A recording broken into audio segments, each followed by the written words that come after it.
40 agentes especializados y un equipo de la Unidad Especial Armada se adentraron en la vivienda de la familia Bamber.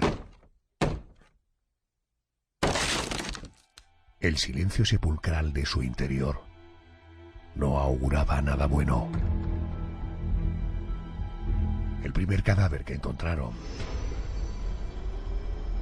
fue el de Neville Bamber. Estaba tirado en el suelo del salón, junto a un teléfono descolgado. Había recibido 6 tiros en la cabeza y en el cuello, y se le advertían signos de haber sido golpeado con saña. En la primera planta hallaron el cuerpo de su esposa June. Estaba tumbada junto a la puerta. Le habían disparado varias veces en la cabeza, y a su lado descansaba una Biblia completamente ensangrentada.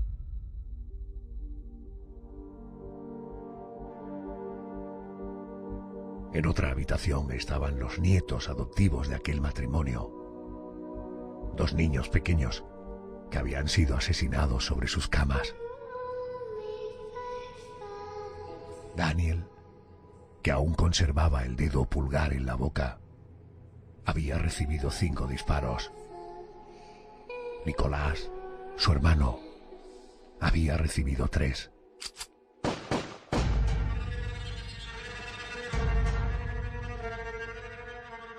Finalmente apareció el cuerpo de Sheila, la hija adoptiva de Neville y June y madre de los gemelos. Vestía un camisón, estaba descalza, y sobre su pecho se posaba el rifle con el que supuestamente se había suicidado, pegándose un tiro en la garganta que le llegó al cerebro después de quitar la vida a su familia.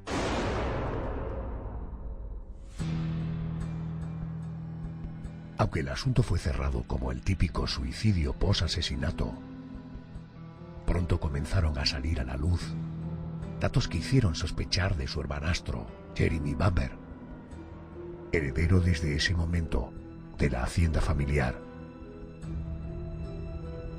Su novia terminó confesando que el muchacho le había contado que iba a matar a su familia adoptiva y que la noche de los sucesos, la madrugada del 6 al 7 de agosto de 1985,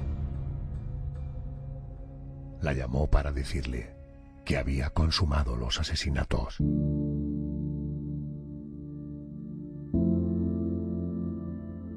Jeremy fue condenado a 5 cadenas perpetuas que cumple en la actualidad en una prisión en Londres.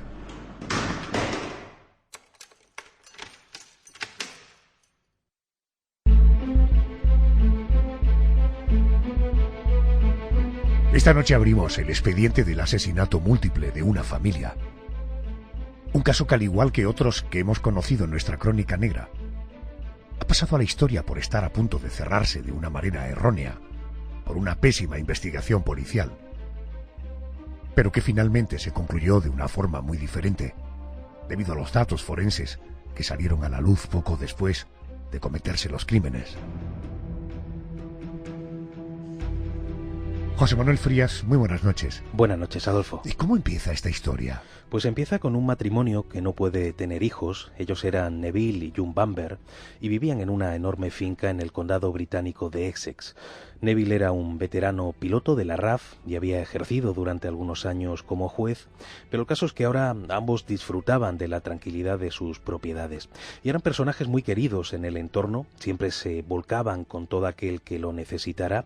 Por ejemplo, June colaboraba con la comunidad local, ayudaba a enfermos y ancianos de la iglesia de San Nicolás, pero como te decía, no podían tener descendencia y eso era algo que los entristecía.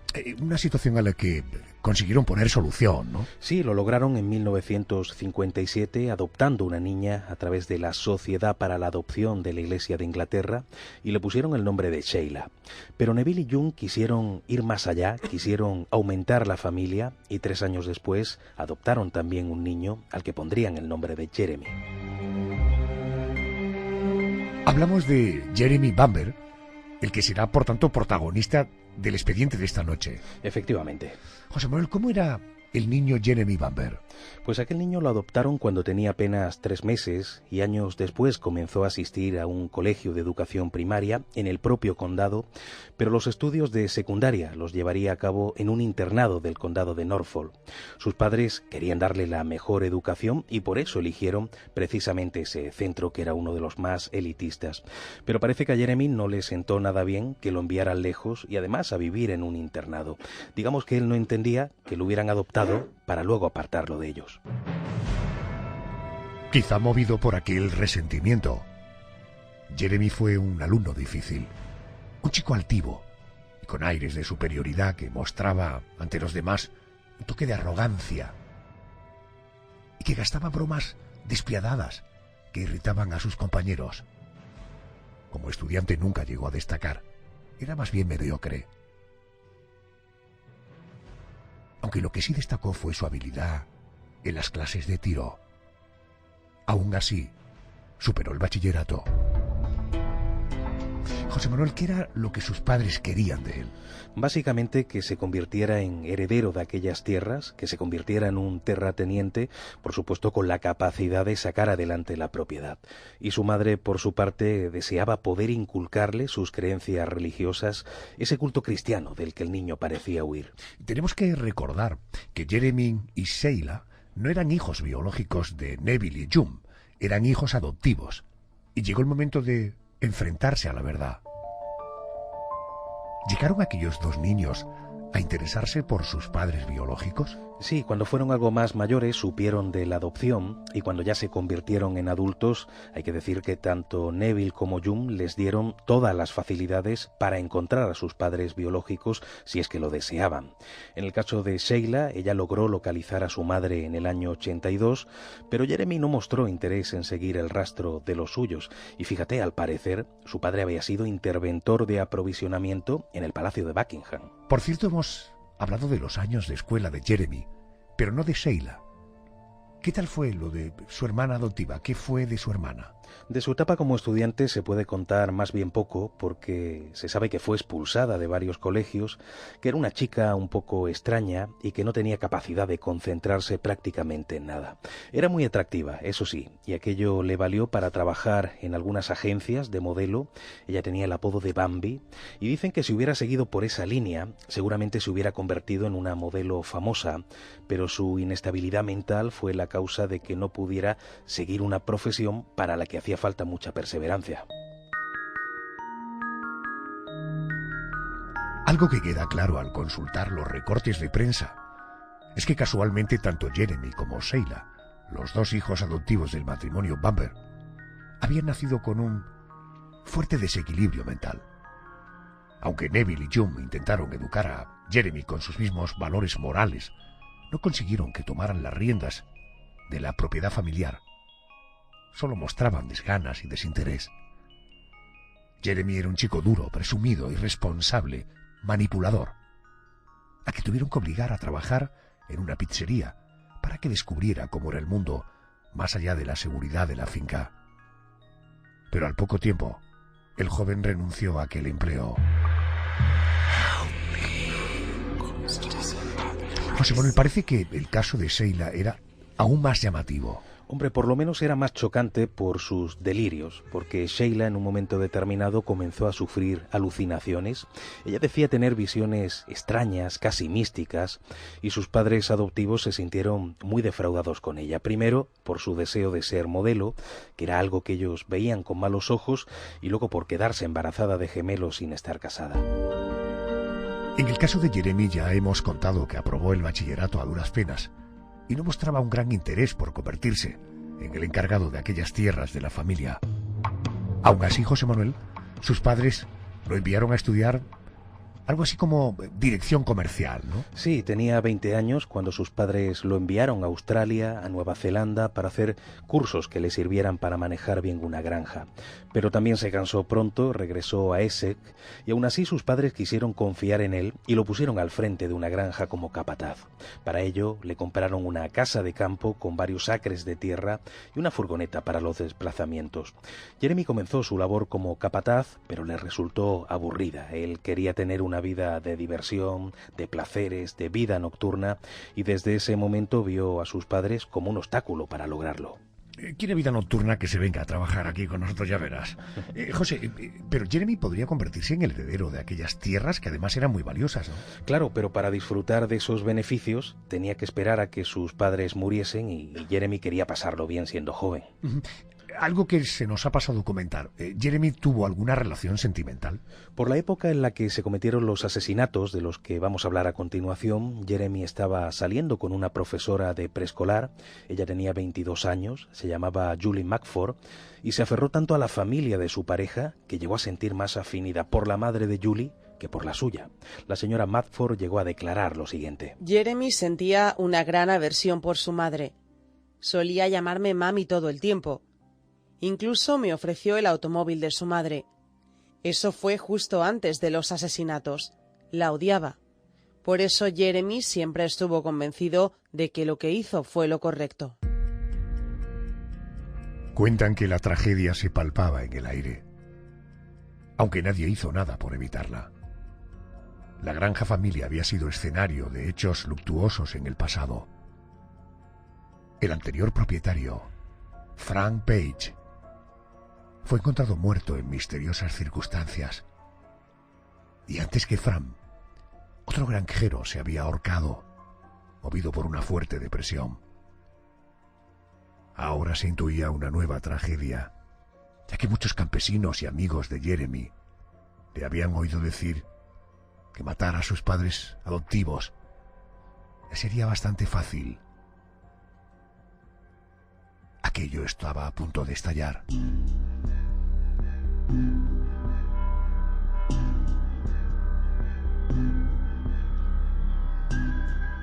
Dicho lo dicho y oído lo oído, se podría concluir que Jeremy buscaba ser, independiente, que la única forma de conseguirlo tal y como él deseaba era haciendo desaparecer a sus padres para vender las propiedades familiares, hacer dinero y vivir como quería. Efectivamente, para ser independiente está claro que había vías más convencionales, pero ninguna le gustaba. Ni quería conseguir un empleo por su cuenta, ni quería aceptar el trabajo tan duro de una granja.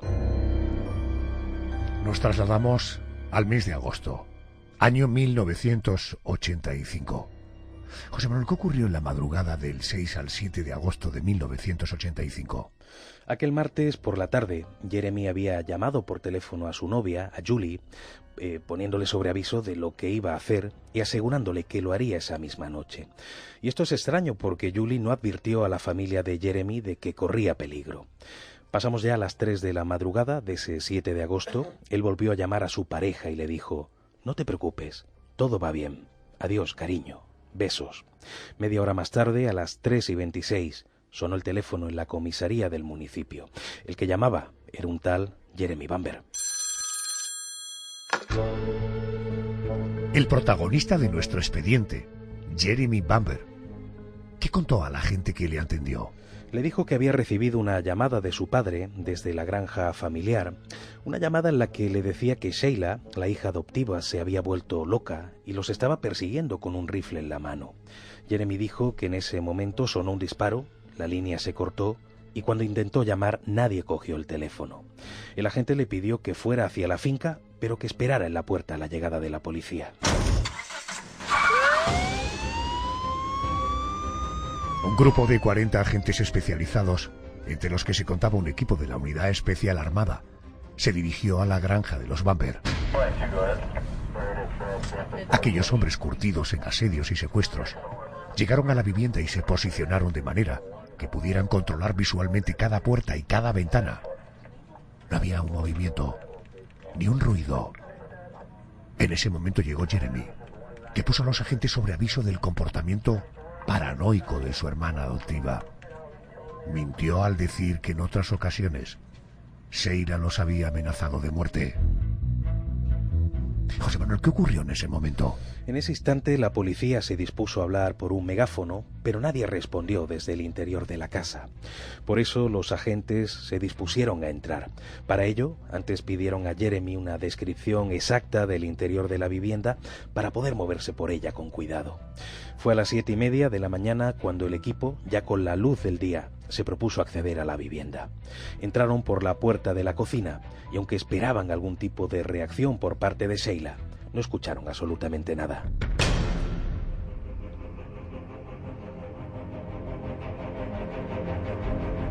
Y allí encontraron una auténtica carnicería, José Manuel. Aquello fue horrible. Al primero que encontraron fue al padre, a Neville, que estaba en la planta baja. Estaba tirado en el suelo junto al teléfono descolgado. Había recibido 6 tiros en la cabeza y en el cuello, y además su cadáver apareció con signos de lucha y de haber sido golpeado con saña. Cuando subieron a la primera planta, descubrieron a los 2 hijos de Sheila sobre sus camas, los 2 muertos, Daniel, que tenía 5 disparos, y Nicolás, que tenía 3. Daniel aún estaba con el dedo pulgar en la boca, por lo que se supone que los gemelos fueron asesinados mientras dormían. En esa primera planta siguieron buscando y naturalmente encontraron, ¿no? Sí, la siguiente en aparecer fue la madre de Jeremy, June. Ella estaba tumbada boca abajo junto a la puerta de su habitación. Le habían disparado varias veces en la cabeza y a su lado descansaba una Biblia completamente ensangrentada. Finalmente apareció el cuerpo de la presunta asesina, de Sheila. Ella estaba en el suelo de su habitación, estaba boca arriba, descalza, tenía puesto un camisón y un rifle sobre su cuerpo, como si se hubiera suicidado después de matar a su familia. Sheila había recibido un tiro en la garganta que, más o menos por el ángulo, le había llegado hasta el cerebro. Cuando los agentes informaron a Jeremy de la masacre, este se puso a vomitar y necesitó de la asistencia de un médico. Ahora era el momento de estudiar el escenario de los crímenes, aunque la policía sería criticada después por no haber tomado huellas dactilares y por no conservar algunas pruebas antes de mover los cadáveres. Los inspectores no prestaron atención al hecho de que las uñas de Sheila estaban en perfecto estado después de un enfrentamiento físico con su padre, y de que el rifle estaba muy bien colocado sobre su propio cuerpo después de su suicidio. Determinaron que había sido ella la asesina de sus padres adoptivos y de sus propios hijos. Da la impresión de que, en fin, después de tantas crónicas negras, este estudio fue poco exhaustivo, ¿no? Pues sí, ya lo adelantabas. El hecho de que creyeran que el caso estaba cerrado provocó que no se tomaran apenas huellas dactilares y que los agentes además recogieran objetos, incluido el propio rifle, sin utilizar guantes. O sea, fueron bastante descuidados. Y ocurrió otra cosa insólita. Jeremy dijo que estaba tan afectado que no quería entrar en la casa con aquellos recuerdos sangrientos. Y en ese momento los agentes, mostrando solidaridad, limpiaron la sangre, quemaron en una pira los colchones, las alfombras y otros elementos importantes para una posible reinvestigación. Y me pregunto una cosa, la novia de Jeremy, Julie, ella siguió sin contar lo que sabía. Pues esto es curioso porque fue interrogada por la policía, pero no dijo nada. Se le veía bastante afectada, eso sí. Y es más, un agente se asombró al ver que Jeremy y ella se abrazaban y que en ese momento, después de decirle algo al oído de manera discreta, a él se le escapó una risita, pero bueno, el policía no lo tuvo en cuenta. Y era normal porque los vecinos y conocidos de Sheila confirmaron que parecía estar loca, que a veces gritaba de manera histérica y que sus ojos reflejaban en ocasiones una mirada salvaje. José Manuel, ¿este fue un caso muy mediático, el de aquellos asesinatos? Bastante, fue un caso muy conocido, sobre todo porque era la comidilla de todos, ¿no? Aquella historia de una madre capaz de matar a sus propios hijos debido a su locura. Uno de los titulares del Daily Mail era: modelo asesina a 4 miembros de su familia y luego se suicida. Entre los testimonios que los periodistas recogieron de la gente del entorno, había algunos que decían que Sheila se creía la Virgen María y que estaba convencida de que el padre de sus hijos era el demonio, por lo que sus hijos eran la semilla del mal. Esa semilla del mal que ella destruiría al ser una especie de bruja buena. Fueron muy pocos los que dudaron de la culpabilidad de Sheila Bamber en los asesinatos, pero uno de ellos fue David Flopur, el primo de la muchacha.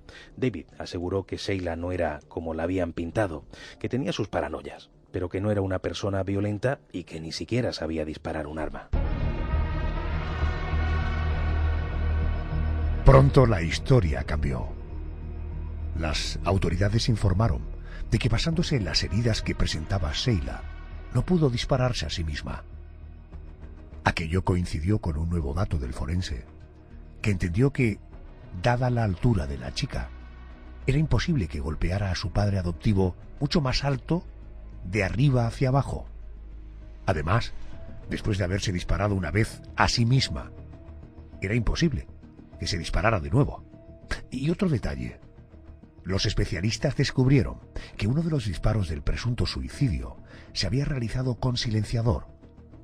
Un silenciador que no aparecía por ningún lugar y que además habría alargado la distancia entre el cuerpo y el gatillo del rifle, siendo imposible que sus brazos llegaran al mismo. Bueno, a todo esto podemos sumar la posterior confesión de Julie, de la novia de Jeremy. Aquello ocurrió durante un viaje que Jeremy hizo a Francia para ver a un amigo y bueno, parece que en ese momento Julie sintió remordimientos y aprovechó la ausencia de su novio para contar a la policía que su pareja le había dicho que pensaba matar a su familia y que además había sido algo planeado desde hacía tiempo. Lo que le había contado Jeremy es que echaría droga en la bebida de sus padres y de su hermana, que los mataría a tiros y que luego quemaría la casa. Finalmente no la incendió porque se dio cuenta de que la prima del seguro era muy baja. Cuando Jeremy regresó de su viaje el 30 de septiembre de aquel año 85, la policía lo detuvo acusado de asesinato. Hacemos parada en el despacho de nuestro detective privado criminólogo, experto en seguridad. Enrique Vega, muy buenas noches. Buenas noches, Adolfo. ¿Qué nos puedes contar de este expediente a nivel policial? Empecemos por el principio. Los asesinatos se cometieron el 7 de agosto de 1985 y desde el primer momento la policía estuvo dejándose llevar por los indicios que parecían claros sobre un asesinato múltiple y suicidio posterior. Se dejaron llevar por la llamada que el mismo Jeremy hace a la policía, donde les induce a creer en la versión de la culpabilidad de su hermana.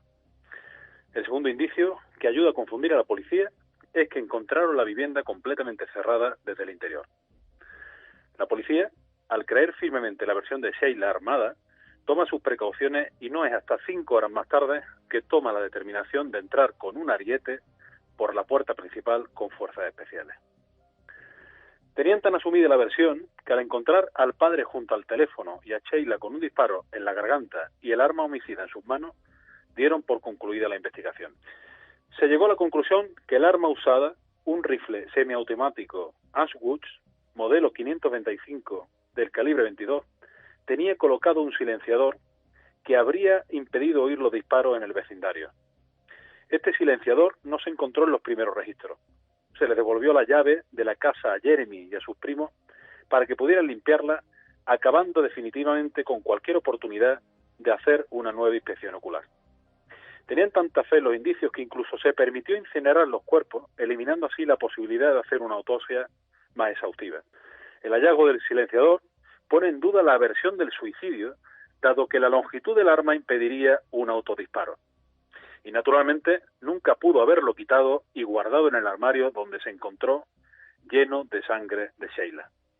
A partir de ahí, la versión del asesinato por un tercero toma fuerza y es cuando llegan a la conclusión que Sheila no pudo haber forcejeado con su padre, bastante más alto y corpulento que ella. Determinan también que hacía falta mucha fuerza y destreza para cargar hasta 3 veces el cargador del arma, ya que se endurece con el uso continuado. Hasta 25 disparos desde un cargador de 10 cartuchos. Se determinó que hubiera sufrido rotura en sus uñas y estaban intactas. No tenía ni rastros de pólvora en sus manos ni mancha en su ropa. A partir de esta afirmación, la versión de la llamada telefónica del padre a Jeremy perdía credibilidad. Esto unido a la denuncia de la novia de Jeremy, donde manifestaba que él había admitido contratar a un asesino a sueldo para matar a su familia, determinó la detención de Jeremy el día 8 de septiembre. Se encontró una huella de Jeremy en el arma y él manifestó que la había usado días antes para matar conejos. Estas pruebas no fueron suficientes para inculparlo y fue liberado el 13 de septiembre. Posteriormente, el 30 de septiembre, es nuevamente detenido al llegar de unas vacaciones en Francia, debido a unas nuevas pruebas encontradas. Se obtienen muestras de pintura en el silenciador que al compararlas con arañazos en la chimenea coincidían, por lo que el silenciador se usó en el asesinato.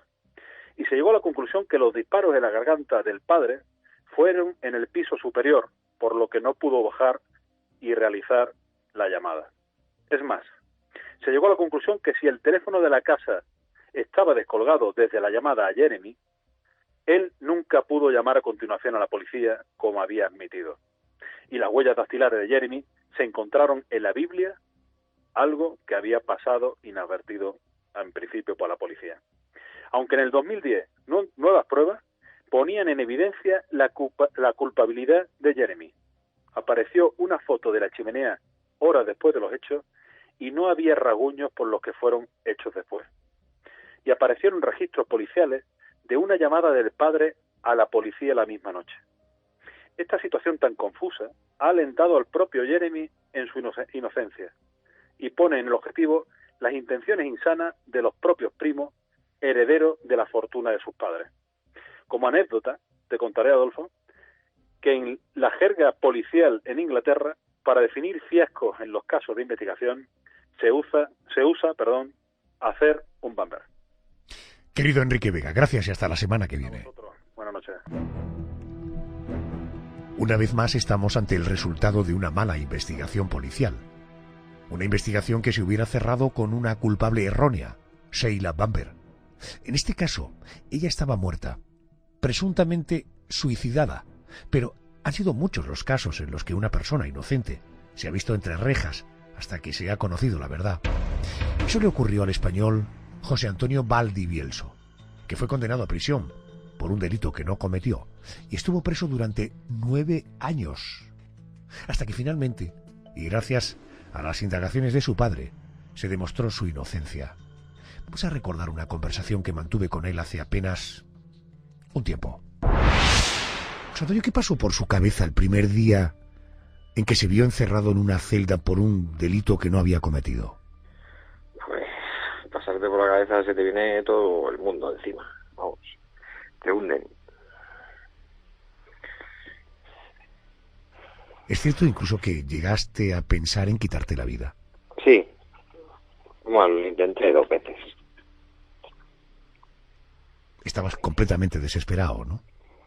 Hombre, pues tú verás, si tu familia está fuera, encima lo pasa mal y a ti no te hacen ni caso y sigues siendo culpable porque ellos lo dicen.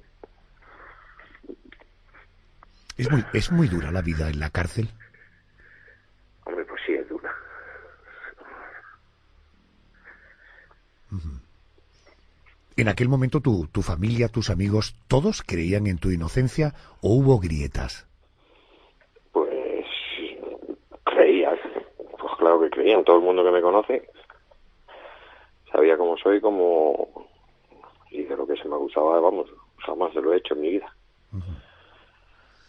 Vamos a retroceder un poco en el tiempo. ¿Cuál fue el delito que los jueces creyeron que habías cometido? Pues fueron 2 robos con intimidación, violencia y uso de armas y una tentativa de homicidio. Una tentativa de homicidio, es decir, intentar matar a alguien y, sí. y 2 robos con violencia. Sí, y con intimidación. Y con intimidación. Si no cometiste estos delitos, ¿por qué te detienen? Pues porque con 16 años me detuvieron y porque me estaba fumando un porro y ahí me ficharon. Pero estarías cerca de donde se produjeron los delitos, ¿no? No. No. No tenía nada que ver. O sea, te fumas un canuto durmiendo. Estabas en casa durmiendo. Es decir, te fumas un porro, te fichan y a partir de ahí te implican en 2 robos con intimidación y en un intento de asesinato. Sí. Uh-huh. ¿Cómo recuerdas el momento de la detención? Pues mira, llegaba de trabajar, además. Mis padres estaban a 15 metros y no me dejaron ni darle un beso ni ayudar a subir a mi madre, que estaba en silla de ruedas. ¿Qué edad tenías tú? Pues 21 recién cumplidos. 21 años. Y te detienen y supongo que te leen tus derechos, te dirán algo. ¿Tú sabías por qué te estaban deteniendo? Yo no me enteré hasta que no llegué a la comisaría, que me decían que yo había hecho eso. Me decían que había sido yo y que había sido yo. ¿Y esos robos y ese intento de asesinato dónde se produce? ¿Cerca de casa? ¿Cerca del trabajo? Se produjeron en Móstoles. ¿Y tú dónde vivías? En Móstoles. En Móstoles, correcto. Porque tú eras un chico en el barrio quizá un poco inquieto. No, Es un tío normal. Yo llevaba trabajando desde los 16 años que firmó mi padre la autorización. ¿Y en qué trabajabas?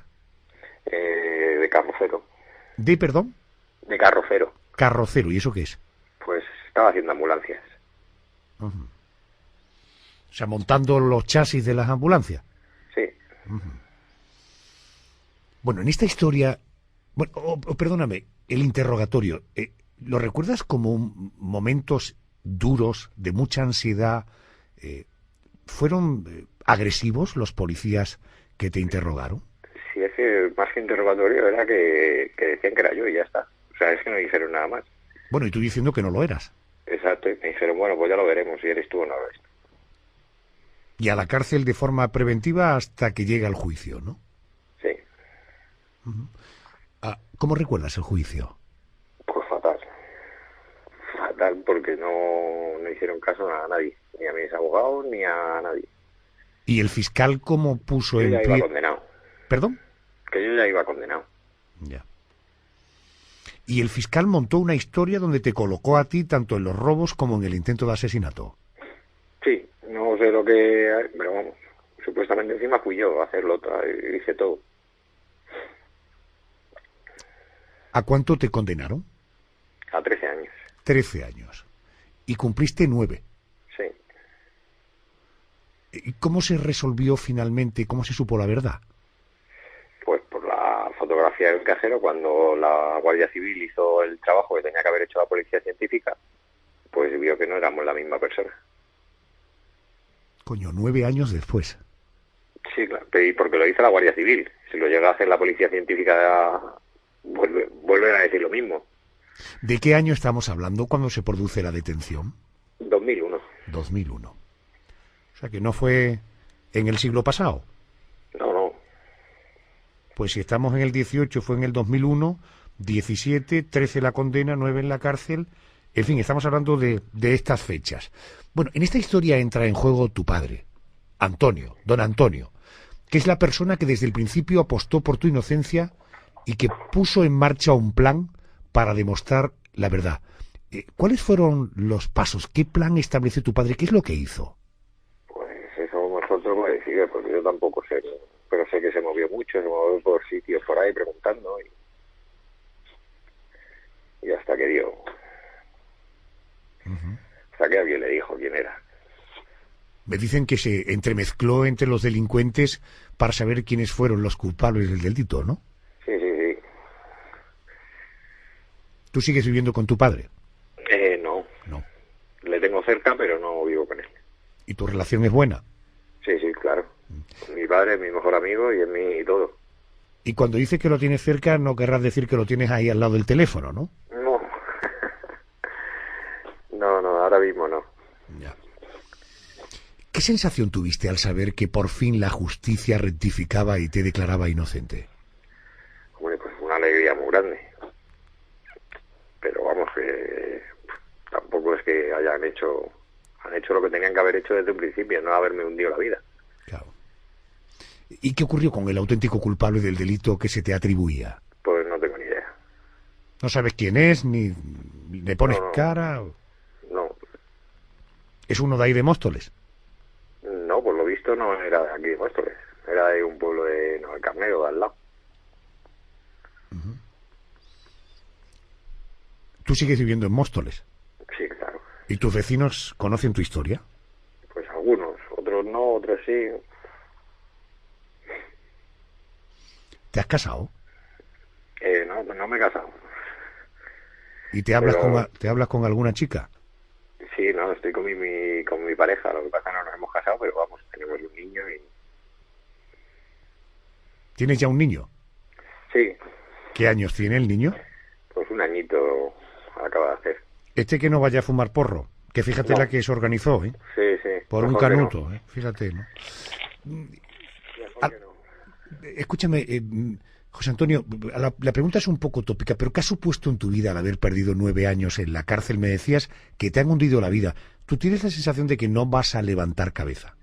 A ver, levantas cabeza porque no te queda otra y tengo a un niño por el que luchar y una familia y tienes que levantar cabeza, pero te hunden. O sea, tú no puedes ir a buscar trabajo. ¿Dónde vas a buscar trabajo?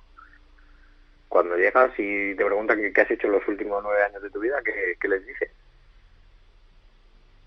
Ya no te van a mirar, ni te van a coger, vamos. En este momento estás en el paro. Sí. Y el Ministerio de Justicia no se... Bueno, supongo que hubo una indemnización, ¿no? Bueno, sí, eso también es otra historia. Aparte, están condenados a pagar los gastos de abogados y todo, y resulta que del dinero que yo he soltado a los abogados, a mí no me van a devolver ni la mitad de lo que yo he soltado. Pero aparte de que te tengan que pagar lo que tú pagaste, supongo que te habrán indemnizado. O sea, ¿te han dado una cantidad de dinero suficiente como para que puedas mirar al futuro o para que puedas vivir los próximos 9 años con dignidad? Yo creo que no. ¿No? Por mí se lo podían haber ahorrado, ¿eh? Ah, pues ya me imagino, claro. Se lo podían haber ahorrado, haberse gastado ellos si quisieran, pero Claro. para mí no me van a dar nada. ¿No me quieres decir la cantidad? Pues no han sido ni 600.000 euros. No han sido ni 600.000 euros. ¿Has podido perdonar a aquellos que te condenaron por error? Pero ¿a quién? Si es que a mí nadie me ha venido y me ha dicho que es culpa suya. ¿A quién Pero, tengo que perdonar? ¿el juez que te condenó, sabes su nombre? No, ¿No? ¿Para qué, no? sí, no, ¿para qué no? Es que tampoco es que nadie me haya llamado y me haya dicho, oye, perdona, que es que no, ha sido un error. A mí nadie me ha venido a pedir perdón. ¿Por qué tengo que perdonar yo? ¿A quién? Ya. El Estado no te ha pedido perdón. No, a mí qué me van a pedir. O sea, te han largado los 500 y pico mil euros y hasta aquí podemos leer, ¿no? Y ya está. Y encima tengo que pagar yo las cosas que tengo que pagar, que tenían que pagar ellos. Echando las cuentas, y por lo que he leído en la documentación, valoran cada año de tu vida en 66.000 euros. Qué poca vergüenza. Sí, y menos, pero bueno. Bueno, José, pues, ¿qué quieres que te diga? Que te mando un abrazo y que te agradezco mucho el tiempo que me has dedicado. Y mucho ánimo, amigo. Gracias. Gracias. José Antonio Valdivielso, que por cierto, José Antonio, Sí, no serás pariente del que fue director general de la Guardia Civil, ¿no? pues no, pues si es pariente de mi padre, yo no... Que tú sepas, no, ¿no? No, que yo sepa, no. Ya. Un abrazo, buenas noches. Buenas noches. Bueno, seguimos analizando lo que ocurrió tras la detención de nuestro protagonista de hoy. José Manuel, pasaron 12 meses hasta que se produjo el juicio contra Jeremy Bamber. Pues sí, durante ese tiempo Jeremy llegó a flirtear con una maquilladora londinense, Angie, a la que conoció de casualidad después de su arresto. Él le escribía muchas cartas de amor, ella iba de vez en cuando a visitarlo a la cárcel, y Angie le decía que estaba seguro de que saldría libre tras el juicio y que podrían vivir juntos. ¿Cómo transcurrió ese juicio que se inició el 2 de octubre de 1986? Hombre, Jeremy contaba con una buena cantidad de dinero y por eso contrató como abogado a David Napley, uno de los letrados más prestigiosos de Inglaterra. Por su parte, el fiscal, Anthony Arlight, hizo mucho hincapié ante los miembros del jurado sobre el hecho de que Jeremy hubiera tenido acceso a un borrador del testamento de sus padres adoptivos donde se hacía saber que muriendo sus padres, muriendo su hermana y muriendo los gemelos, él sería el dueño de la herencia familiar. El detective Cook, encargado de estudiar la escena de los crímenes, tuvo que confesar el pésimo procedimiento a la hora de recabar pruebas, manifestando que no se usaron guantes y que perdieron un cabello encontrado junto al arma usada en los asesinatos. ¿Cómo fue la declaración de Julie? Me refiero a la novia de Jeremy durante el juicio. Julie contó todo lo que sabía. Entre otras cosas dijo que cuando se encontraron después de los asesinatos, su novio le había susurrado al oído que podría haber sido actor. Pero sobre todo manifestó lo que él le contó unas semanas después mientras cenaban en un restaurante. Julie comentó lo siguiente. Le dije que me sentía culpable por los dos y que debía saber lo que él sentía. Contestó que estaba haciéndole un favor a todo el mundo y que no había nada por lo que sentirse culpable.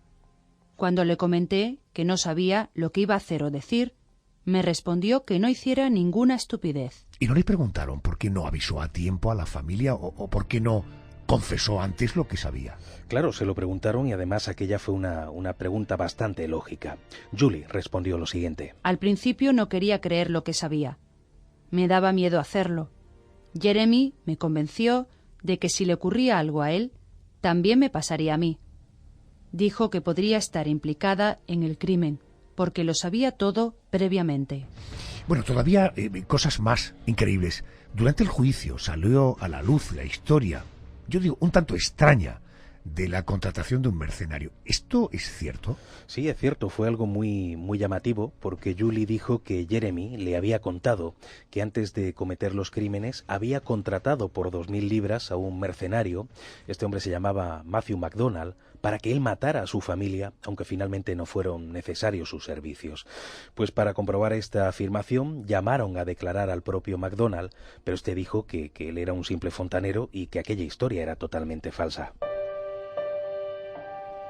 Aunque Jeremy Bamber actuó con frialdad durante buena parte del juicio, terminó derrumbándose al leerse en la sala una carta de su madre, en cuya primera página decía: no abrir hasta mi muerte. La carta decía: Queridos hijos, todo lo que le pido a Dios es que los ame y proteja durante los años venideros y que permita que algún día nos podamos volver a encontrar. Con todo mi amor, mamá. Buena parte de las pruebas apuntaban a la culpabilidad de Jeremy Bamber, aunque los errores de los agentes a la hora de manipular la escena de los crímenes era un punto a favor del asesino. José Manuel, ¿qué tipo de irregularidades salieron a la luz? Salieron varias, pero no se tuvieron en cuenta. Se supo que la policía había movido el cuerpo de Sheila antes de tiempo, que la Biblia manchada con sangre nunca fue usada como prueba. Precisamente sobre la Biblia hay algo curioso. En las fotografías se advertía una nota manuscrita que sobresalía de entre sus páginas. Pues bien, esa nota fue destruida sin que se estudiara lo que contenía. Técnicamente podía ser una nota de suicidio. Durante el proceso, Jeremy Bamber respondió con negativas a las preguntas de la fiscalía, en un tenso diálogo. ¿No es verdad que le disparó a las 4 primeras personas con el silenciador? No es verdad. Le disparó a Sheila con el silenciador puesto, ¿verdad? Eso es mentira. Cuando intentó falsear el suicidio, ¿se dio cuenta de que era imposible que ella se disparara con el silenciador puesto? Eso es falso. Ese fue el momento en el que cambió sus planes y se llevó el silenciador. Eso es mentira. Usted asesinó a todos, ¿no es verdad? No, no lo hice. El 27 de octubre, el jurado popular se sentó a deliberar, pero era un asunto tan complejo que existieron desacuerdos entre sus miembros, aunque finalmente por mayoría declararon a Jeremy culpable de los 5 asesinatos. El juez lo condenó a 5 cadenas perpetuas con las siguientes palabras: su conducta al planear y llevar a cabo los asesinatos de 5 miembros de su familia es increíblemente maligna. Es evidente que usted, aun siendo tan joven, tiene una mente malvada, insensible y pervertida, oculta tras una apariencia respetable y unos modales civilizados. Jeremy Bamber escuchó la sentencia imperturbable, aunque poco después lloró por primera vez al ser consciente de lo que le esperaba. Entramos en nuestra sala de juicios. Al fondo, el juez Bernardo Pinazo. Querido juez, muy buenas noches. ¿Qué tal, Adolfo? Buenas noches. Pues mira, sin duda, se ha venido diciendo a lo largo de la exposición que la deficiente investigación de los crímenes que hubiera dado otro resultado en el juicio, pero esa afirmación, pues, no la puedo compartir.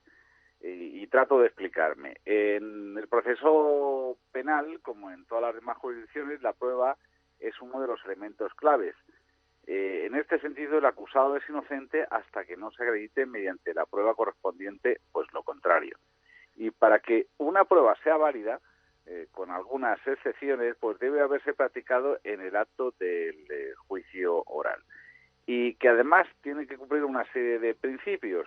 En primer lugar es el de la publicidad. Esto es, las pruebas deben practicarse en el juicio oral, en una sesión pública en la que cualquier ciudadano, pues en cualquier ciudadano, pues puede asistir. La oralidad, las pruebas deben realizarse de forma verbal y las preguntas y las respuestas deben de realizarse de forma verbal. La inmediación, que es un principio esencial, y esto es que las pruebas deben practicarse en presencia del juez y además de las partes. La concentración, que significa pues que todo debe realizarse en una sesión del juicio oral y si no fuera posible, pues en varias sesiones, pero muy próximas entre sí. La contradicción es fundamental, esto es, se debe permitir que todas las pruebas tengan intervención tanto una parte como la otra. Y la carga de la prueba, en virtud de la cual, pues el que acusa, que esto es el Ministerio Fiscal o cualquier acusación particular o popular, es el que promueve la realización de los medios de prueba para ir en contra de la presunción de inocencia. En definitiva, la prueba en el proceso penal pues es toda aquella actividad encaminada a procurar la convicción del juez sobre los hechos afirmados. Por eso hay una diferencia fundamental entre las diligencias de investigación, que esto es la fase de instrucción, y los actos de prueba, que son los que se practican delante del órgano judicial y que además tienen que reunirse los principios que se han enumerado con anterioridad. Por eso, aunque las diligencias policiales fuesen defectuosas, solo las pruebas practicadas en el juicio son las que tienen valor. Gracias, señoría, gracias y buenas noches. Vamos a la consulta de nuestra psicóloga. Ella es Ángela Cual. Querida Ángela, ¿qué nos puedes contar sobre el perfil psicológico de nuestro protagonista, de Jeremy Bamber? Buenas noches, Adolfo. Buenas noches. Bueno, pues con todos los datos de los que disponemos, podemos leer al menos en parte que el móvil que incitó al asesino, en este caso, a realizar los crímenes descritos, pues era puramente económico, sumando quizás también la culminación de una venganza personal contra la propia familia, ya que nuestro protagonista parece que nunca se sintió aprobado por sus padres adoptivos, de la misma manera que él no aprobó tampoco la forma que tuvieron ellos de intentar educarle, eso está claro. Ese es el factor ambiental que añadió leña a la hoguera psicopática de Jeremy en cuanto a la construcción de su personalidad perturbada. Es decir, un hogar adoptivo en el cual no sintió sus necesidades cubiertas y en el que sus percepciones afectivas no lograron satisfacerse como él hubiera deseado. Bueno, ¿qué podemos decir? Por las diferentes pesquisas aportadas podemos apreciar una personalidad muy inconformista, sujeta exclusivamente a su criterio personal, es decir, lo que él deseaba debía ser satisfecho. Si no, se sentía peyorado, él no estaba de acuerdo.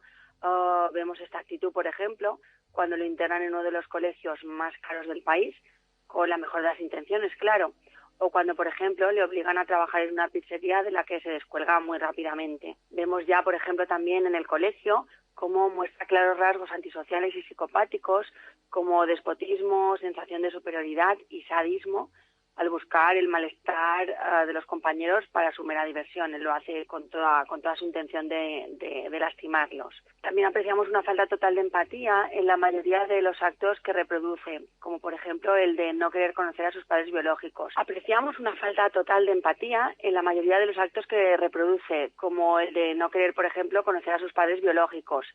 Esto, bueno, solo lo podría hacer por dos motivos, bien por protegerse, para no sentirse lastimado, o bien porque en realidad no le importara lo más mínimo. En este caso, pues, pensaríamos que es la segunda. También denota, pues, un perfil contundentemente manipulador y planificativo. Cuando, por ejemplo, urde y consuma su plan asesino y lleva a la policía para explicarles que su padre les ha llamado diciendo que la hija le perseguía con una escopeta, ¿no? Que oyó un disparo y que se cortó la comunicación. ¿Qué quiero decir con esto? Es un discurso bien preparado, que hay que ser capaz de comunicar con el énfasis justo, con la emotividad concreta y adecuada a la situación para no levantar sospechas de fraude. Es decir, este tipo no es un genio del engaño, él sabe bien lo que hace y controla. Usa un silenciador, muestra clara de una premeditación organizada. Su puesta en escena, por ejemplo, cuando llega a la casa con la policía, cómo sonríe la novia y le susurra que podría haber sido actor, ¿no? Todos estos elementos describen una mente perversa, fría, maquiavélica y con la, gracias a Dios, infrecuente capacidad de llegar a atravesar los límites más extremos, como el de arrebatar vidas inocentes por intereses tan superficiales como los económicos o los físicos. La falta de culpa también es un vértice de nuestro sujeto de estudio. Ya comenta, después de ser apresado, que siempre estuvo convencido de que hizo lo correcto, ¿no? Que lo que hizo fue lo correcto. Esto, evidentemente, como podemos observar, no tiene ni rastro de autocrítica, de sentimiento de culpa o de responsabilidad por los hechos acaecidos. Vemos también que no presentan ningún respeto por la ley, las normas o la valía de la vida. Matar a 2 bebés en sus camas resulta también profundamente sádico y cruento. Evidentemente no quiero menospreciar el impacto emocional que provoca matar padres, hermanos, ¿de acuerdo? Pero bueno, vemos que no se viene a menos con los bebés tampoco. Capacidad manipulativa extrema también al convencer a los agentes, que para mí fueron un poco ingenuos, ¿no? Para quemar las pruebas del crimen con el pretexto de que estos elementos le afectan demasiado a nivel de recuerdos familiares, ¿no? En fin, ¿qué podemos decir? Un artista de la practicidad sin emociones. Porque, vamos, yo me hago una reflexión. ¿Qué podríamos llegar a hacer si hiciéramos todo lo que queremos sin sentir culpa o remordimientos? Sin sentir desproporción o egoísmo. Obviamente las normas rigen un orden social y sin su aplicación pues no seríamos muy distintos a los animales y a las leyes que rigen su naturaleza, ¿verdad? A mí me gustaría dejar en el aire esa reflexión. Gracias, Ángela. Buenas noches. Jeremy Bamber aún continúa en prisión. En este tiempo, ha ayudado a otros presos a aprender a leer y a escribir, aunque su estancia no siempre ha sido fácil. Una vez durante un traslado entre cárceles, la camioneta se estrelló, provocándole lesiones. En otra ocasión, un compañero le atacó en el cuello mientras Jeremy atendía al teléfono. Tuvieron que darle 28 puntos de sutura. Aún desde su celda, Jeremy Bamber sigue defendiendo su inocencia. Querido José Manuel, nos encontramos en 7 días, en una semana. Gracias. Gracias, buenas noches. Gracias y buenas noches.